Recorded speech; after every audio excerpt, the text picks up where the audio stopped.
Hindi ko alam kung anong tawag dito, basta nakakahilo to.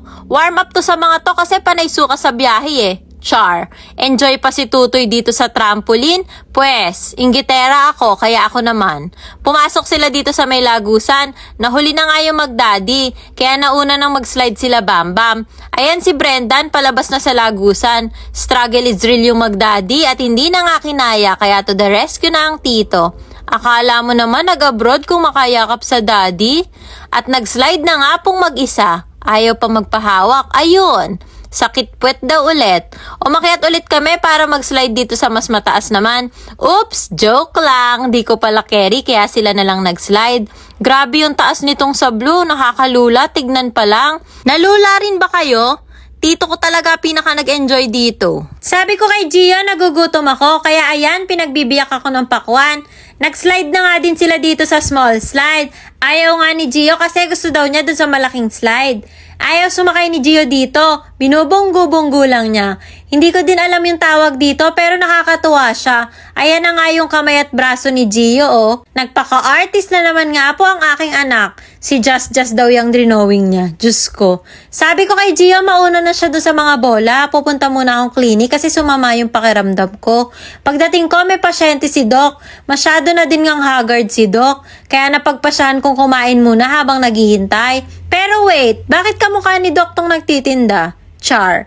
Sinundan ko na nga din tong si Bella dito sa mga cubes. Ayan, sige, wall climbing pa kayo. Pagbalik ko sa unahan, eto yung nadatnan ko, pinagkakaisahan yung anak ko. Char. Wala pong batang nasaktan sa video. At ayan nga, oh, nananakot pa nga.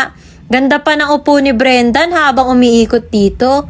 Tapos biglang dumating yung daddy niya mapang-asar. Mapapakanta ka na lang talaga ng "Huwag kang bibitiw bigla." Pero ayun na nga.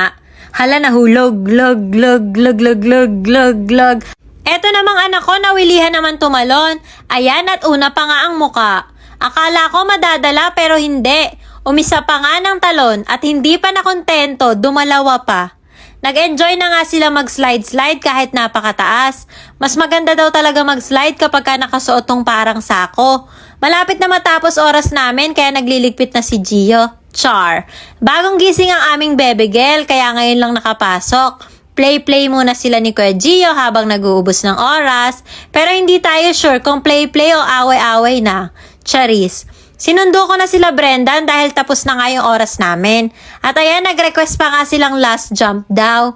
Bago pa man kami makalabas, nagsimula na din silang mag-disinfect ng lugar para sa mga susunod na papasok. Eto talaga yung mali dito sa Kinder City eh. Paglabas ng laruan, puro naman laruan. Charis. Buti na lang tong anak ko, tingin-tingin lang ang ginawa. Very good kuya. Sobrang nakaka-enjoy dito. Sabi nga nila, bumalik daw kami dito at lahat na kami papasok.